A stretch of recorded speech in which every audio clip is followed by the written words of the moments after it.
یعنی روزہ چھوڑ دینے کی رخصت کن کن صورتوں میں ہوتی ہے؟ قرآن کریم میں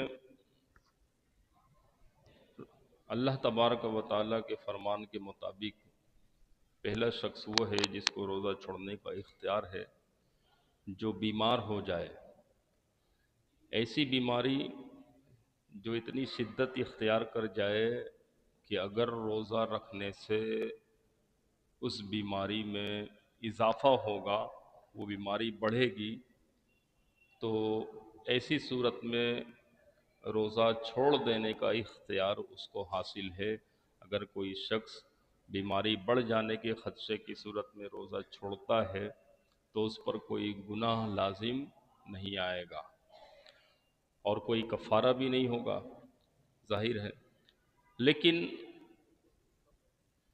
بعد میں صحت یاب ہونے کی صورت میں ماہ رمضان المبارک کے بعد پورے سال میں وہ کسی بھی دن روزہ رکھ کے اس کی قضا پوری کر لے تو اس کا روزہ انشاءاللہ تعالی ادا ہو جائے گا اور اس کو فرض روزے کی عبادت کا ثواب بھی میسر آئے گا۔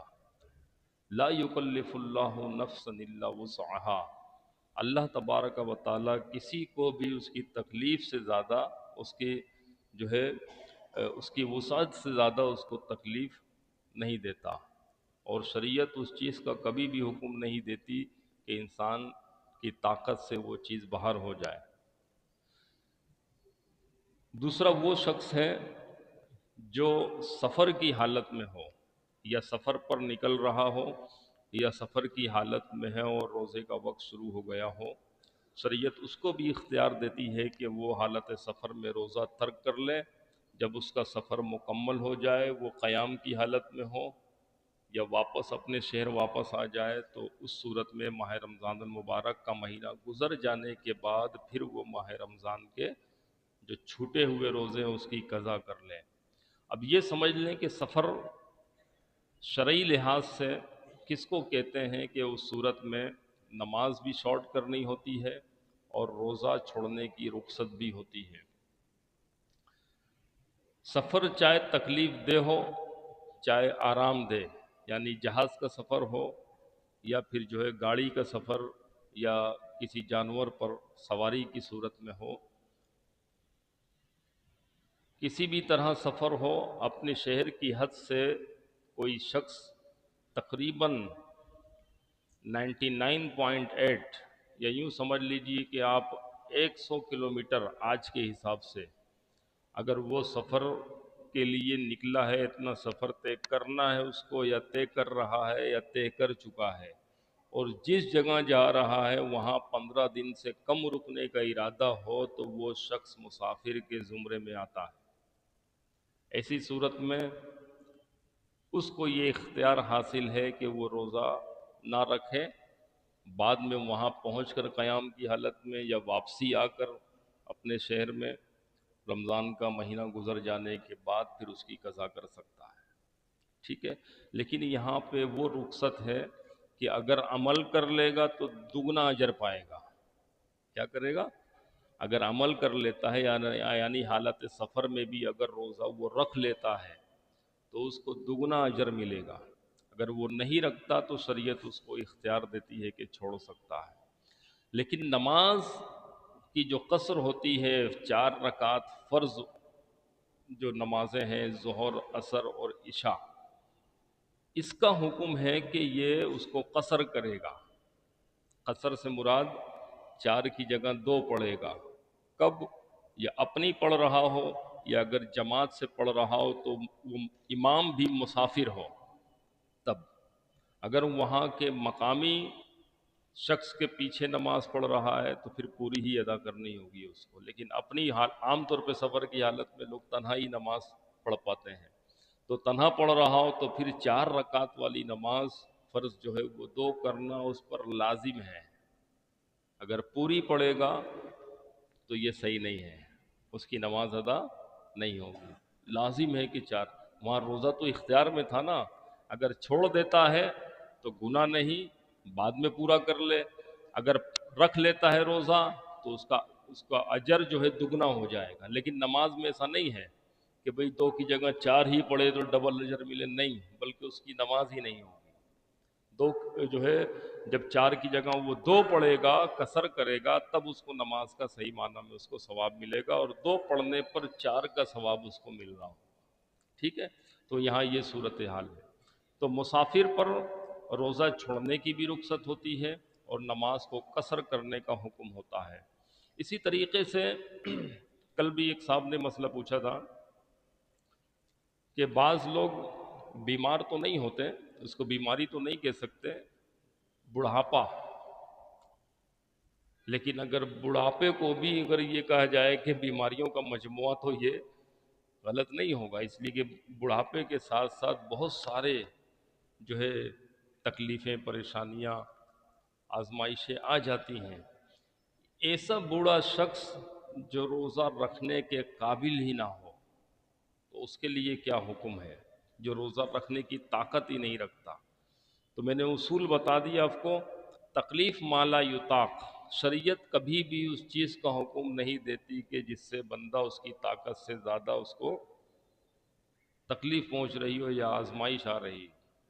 تو یہاں اس شخص کو مکمل روزہ چھوڑنے کا اختیار حاصل ہے کہ وہ تمام روزے چھوڑے، اور اس پر روزہ رکھنا لازم نہیں ہے، لیکن یہ ضرور ہے کہ وہ ان روزوں کی جگہ پہ کچھ رقم فدیے کی شکل میں مستحق کو ادا کر دے، تو انشاءاللہ اس کا وہ مال روزے کے برابر اس کے لیے ثواب والا بن جائے گا۔ ایک روزے کا ایک فدیہ۔ فدیہ کیا ہے؟ فدیہ ایک فطرے کی رقم کے برابر جو رقم ہے، وہ ایک روزے کا فدیہ بنتی ہے۔ اس وقت آج ہی میں نے دیکھا ہے مفتی منیب الرحمان صاحب کی طرف سے، ان کے ادارے کی طرف سے جو اناؤنسمنٹ ہوا ہے، 300 روپیہ یہ فطرے کا اعلان ہوا ہے، 300 روپے، 300 ایک بندے کا۔ تو فدیہ ایک روزے کا ایک فطرے کی رقم کے برابر ہوتا ہے، تو اب آپ اس کو 30 روزے کا فدیہ کتنا ہوگا؟ 9000، 3 تیا 9، 9000 روپے۔ اگر وہ چاہے تو روزانہ ایک روزے کا فدیہ ادا کر دے، چاہے 3 دن کے ادا کرے، چاہے ایک ہفتے کا ادا کر دے، چاہے تو پورا مہینہ گزرنے کے بعد ایک ساتھ ادا کر دے، اور چاہے تو فرسٹ رمضان پہ ہی سارے 30 روزے کا فدیہ وہ ادا کر دے، پیشگی میں بھی وہ ادا کر سکتا ہے انشاءاللہ تعالی۔ اس فدیے کے بدلے ایسے شخص کو پورا روزہ رکھنے کا اختیار حاصل ہوگا۔ اسی طریقے سے وہ خاتون جس کے ہاں بچے کی پیدائش ہوئی ہو، اور ابھی پیدائش کے فوراً بعد جو نفاس کا خون جاری ہوتا ہے، اس کی کوئی مدت تو مقرر نہیں ہے، الگ الگ مدت ہے، زیادہ سے زیادہ 40 دن، کم سے کم کی کوئی مدت نہیں ہے خون جاری رہنے کی، زیادہ سے زیادہ 40 دن تک کی مدت ہے، صحیح ہے۔ اور اس کے بعد اگر خون نکلتا ہے تو وہ نفاس کا خون نہیں کہلاتا، وہ استحاضے کا خون ہے، اور اس کا جو ہے علاج وغیرہ کرایا جاتا ہے۔ لیکن اصل جو شرعی مسئلہ بتا رہا ہوں وہ یہ کہ رمضان کے دنوں میں اگر یہ ایام گزر رہے ہوں تو ایسی عورت کو رخصت حاصل ہے کہ وہ پورے روزے ماہ رمضان کے چھوڑ سکتی ہے۔ جب اس کی پاکی کے دن آ جائیں تو رمضان کے علاوہ کسی اور مہینے میں وہ پھر اس روزے کی قضا کر لے۔ یہ جو میں کہہ رہا ہوں نا کہ رمضان کے بعد قضا، اس کی وجہ یہ کہ رمضان میں تو قضا کے روزے نہیں رکھ سکتے نا، اگر رمضان میں ہی روزہ رکھنے کا اختیار اس کو حاصل ہو جائے تو پھر فرض پہلے ادا کرے گی وہ، جس دن کا روزہ ہوگا۔ قضا کب رکھتے ہیں؟ ماہ رمضان کا پورا روزہ مکمل ہو جانے کے بعد۔ اسی طریقے سے ایسی خواتین یہ زیادہ تر لوگوں کے ساتھ یہ مسئلہ پیش رہتا ہے، ایسی خواتین جو بچے کی فیڈنگ کرا رہی ہوں، کل ایک خاتون کا میسیج بھی آیا تھا، ان کا بچے کی فیڈنگ کرانے کی وجہ سے جو ہے روزہ رکھنے کی وجہ سے بچے کا فیڈ وہ مکمل طور پہ تیار نہیں ہو رہا، تو کیا کیا جائے؟ اور یہ اثر پڑتا ہے، ماں کی خوراک جو ہے بچے کے دودھ پر اثر انداز ہوتی ہے، اچھی خوراک ہوگی تو فیڈ اچھی بنے گی۔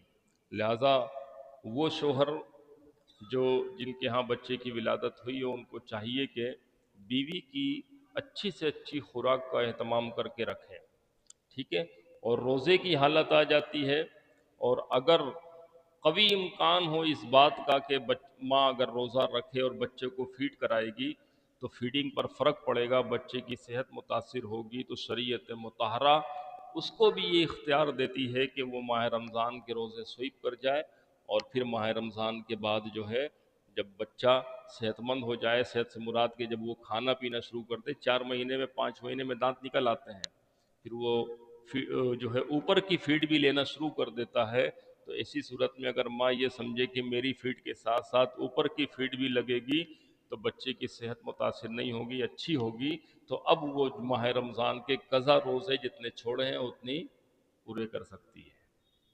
ٹھیک ہے، یہ شرعی مسئلہ ہو گیا۔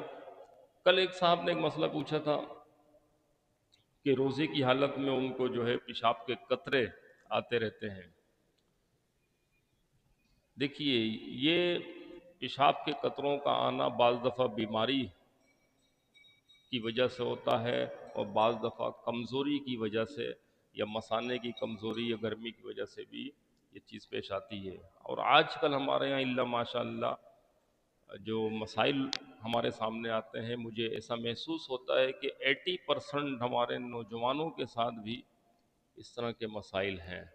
دیکھیے، دو صورت ہوتی ہے، ایک تو یہ کہ پیشاب کرنے کے بعد جب آپ ایکٹیو ہوتے ہیں، چلتے ہیں، سیڑھی اترتے ہیں یا سیڑھی چڑھتے ہیں، تو ایسا محسوس ہوتا ہے کہ پیشاب کا کوئی قطرہ رہ گیا تھا، وہ اب نکلا ہے۔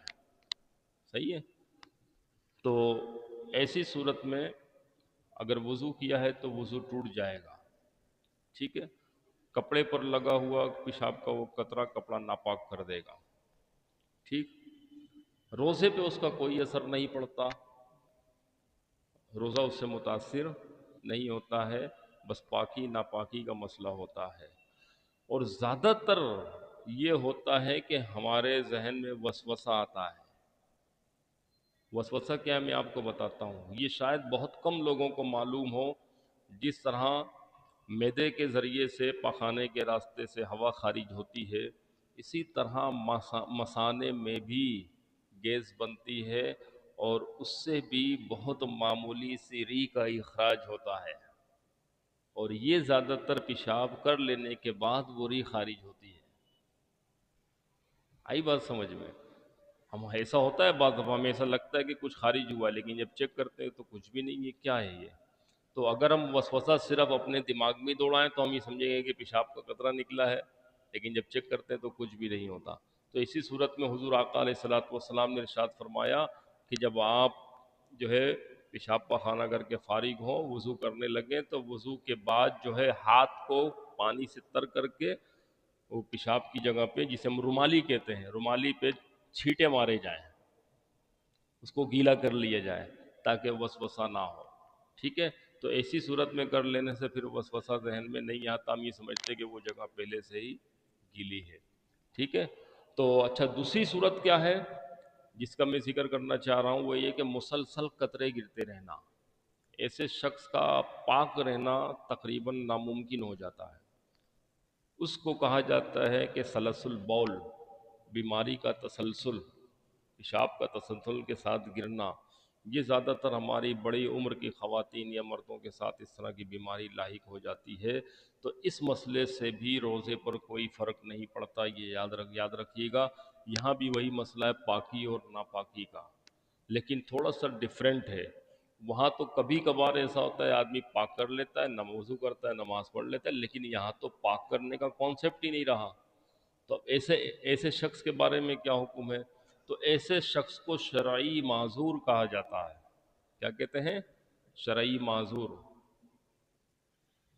شریعت کی شرعی طور پہ اس کو عذر لاحق ہو گیا ہے۔ اس طرح کی کئی چیزیں ہوتی، مسلسل خون کا جاری رہنا زخم سے، مسلسل ہوا کا خارج ہوتے رہنا ہر تھوڑی تھوڑی دیر کے بعد، یا مسلسل پیشاب کا خارج ہوتے رہنا، ان تینوں اسباب سے عام حالت میں روزہ وہ جو ہے وضو ٹوٹ جاتا ہے۔ لیکن یہاں پر اس سبب کی وجہ سے اگر وضو کر لیا تو اب اس طرح کے مسئلے میں اس سبب کی وجہ سے اس کا وضو نہیں ٹوٹے گا۔ صحیح ہے، یہ بات یاد رہے۔ لیکن ناپاکی کو کیسے روکا جائے؟ تو اس کا حل آسان سا یہ ہے کہ ٹیشو پیپر جو ہے وہ جب آپ پیشاب سے فارغ ہوں ٹیشو پیپر موٹا سا بنائیں انڈر ویئر میں، اس کو دبا لیں. اب آپ وضو کریں، پیشاب کے قطرے بھلے نکلتے رہیں لیکن اس سبب سے اس کا وضو نہیں جائے گا. دوسرا کوئی سبب ہے ریح کا خارج ہونا یا خون نکل آنا یا سو جانا، جو دیگر نواقض وضو ہیں، اگر وہ لاحق ہوں گے تو اس سے اس کا وضو جائے گا. لیکن اس سبب کی وجہ سے اس وقت تک ایک نماز کا ٹائم شروع ہوا، وضو کر لیا، ٹیشو پیپر رکھ لیا، اب دوسری نماز کا وقت لگنے تک اس سبب کی وجہ سے اس کا وضو نہیں جائے گا. ہے نا آسانیاں؟ شریعت نے بے شمار آسانیاں رکھی ہمارے لیے. لوگ کہتے ہیں کہ مولویوں نے جو ہے دین کو بڑا مشکل بنا دیا. نہیں، علماء نے تو شرعی مسائل کو اخذ کر کے دین کو سب کے لیے آسان کیا ہے. اور ان الدین یسر، حضور نے فرمایا دین تو آسانی کا نام ہے، لیکن آسانی وہی ہوگی جو شریعت قرآن و احادیث کے مطابق ہوگی، آپ کی اپنی طرف سے نہیں کہ آپ کے من میں جو آیا کہ بھئی میرے لیے یہ آسانی ہے بس میں یہ کر لوں. ایسا نہیں ہے. شرعی احکام آپ کو پوچھنا پڑیں گے، معلوم کرنا پڑیں گے. تو شریعت ہماری ہر جگہ رہنمائی کر رہی ہوتی ہے. بس شرط یہ ہے کہ ہم ان چیزوں کو جاننے کی کوشش کریں. ٹھیک ہے؟ تو انشاءاللہ تعالی امید ہے کہ یہ مسائل آپ کو سمجھ میں آئے ہوں گے. امید کرتا ہوں مسائل پوچھیں آپ، بلکہ میں نے اپنے یہاں جمعے میں یہ اختیار دیا ہوا ہے کہ میری تقریر روک کے آپ ہاتھ اٹھا کے سوال کر سکتے ہیں. عام طور پہ ایسا ہوتا نہیں ہے. مسائل پوچھا کریں، انشاءاللہ تعالی آپ کو اس کا شافی جواب دینے کی کوشش کی جائے گی. اللہ رب العالمین ہم سب کے علم و عمل میں برکتیں عطا فرمائے.